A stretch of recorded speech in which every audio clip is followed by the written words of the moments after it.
Quick question. When was the last time you sat in complete silence? No phone, no podcast, no background noise, and felt genuinely comfortable? If it took you more than 3 seconds to remember, or if the idea of doing that right now makes you slightly anxious, stay with me. Because there's a name for what you might be experiencing. And it's no longer just a meme. Oxford Dictionary named brain rot the word of the year for 2024. But here's what most people don't realize. The scientific community was already using this term years before Oxford made it official. Researchers studying cognitive decline, attention disorders, and digital dependency had been quietly documenting something alarming. And in 2025, the evidence became impossible to ignore. Today, we're going inside the neuroscience. We're going to look at exactly what's happening to your brain right now. And I want you to honestly ask yourself as we go through this, how many of these signs apply to you? Let's start with the definition.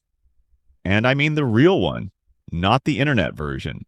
Brain rot, in the cultural sense, describes the gradual deterioration of someone's mental state as a result of consuming excessive, low-quality digital content.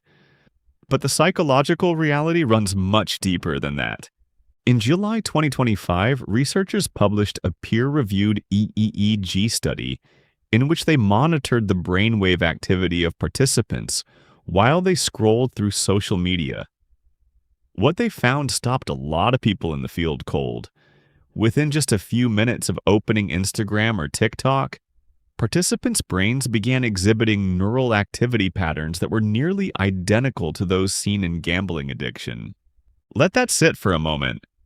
Not similar to, nearly identical to, and it gets more specific. People who spent more than 2 hours a day scrolling showed measurable reductions in activity in the prefrontal cortex, the part of your brain responsible for impulse control, rational decision-making, and long-term planning. So when you say, I know I should stop scrolling, but I just can't, that's not a willpower issue. That is a structural change in your brain's control system. That's the neuroscience talking. Here's what most people misunderstand about dopamine. We think of it as the pleasure chemical. We think dopamine fires when we feel good, but that's not quite right. Dopamine is actually the wanting chemical. It fires in anticipation of a reward, not because of it. It's the feeling you get right before you check your notifications. It's that pull you feel when you're about to open the app.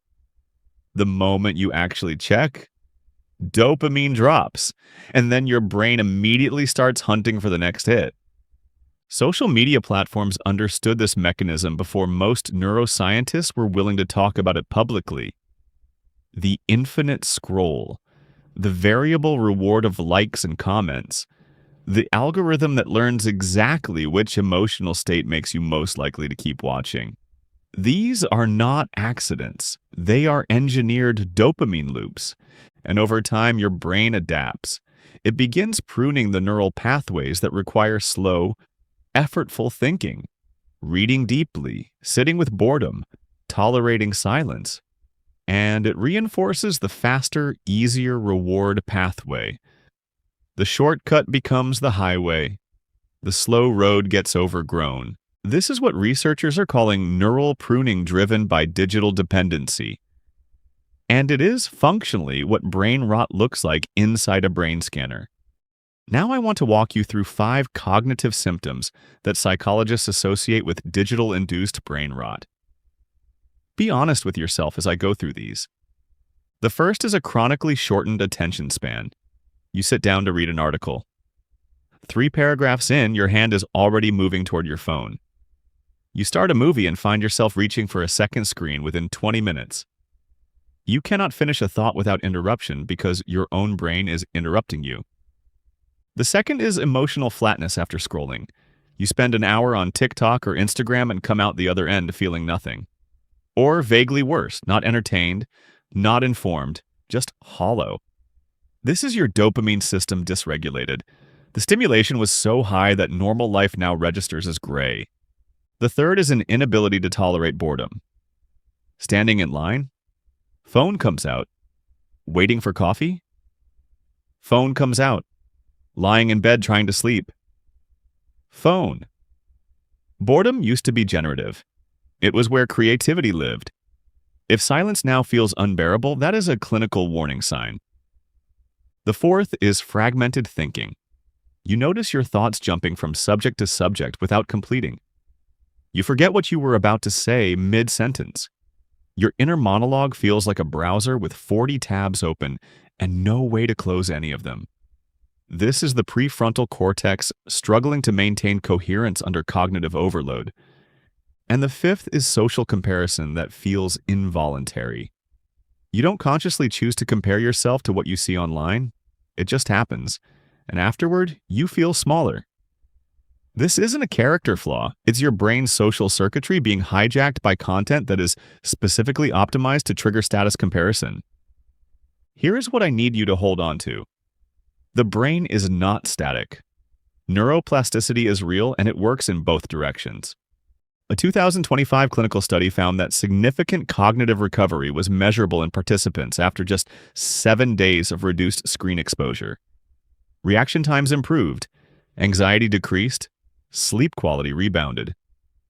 These weren't small changes, they were statistically significant within 1 week. The researchers described it this way. The brain, when given the space to be bored, begins rebuilding the neural architecture it lost. It doesn't take months, it starts within days.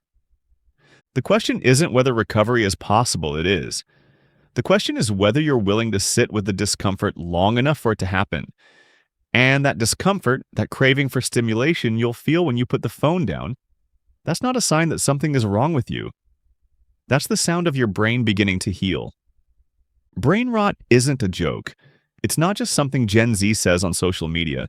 It is a measurable, documented pattern of cognitive and neurological change that is happening, right now, to millions of people who have no idea it's occurring. The most dangerous part? It feels completely normal, because everyone around you is experiencing the same thing. If this video made you think, if you recognized yourself in any of those 5 signs, then I want you to do one thing before you open another app today. Just sit. 5 minutes, no sound, no screen, and notice what comes up. That's where the psychology actually lives, not in the scroll, in the silence. If this resonated with you, subscribe to Inner Psychology. We go deeper here every week.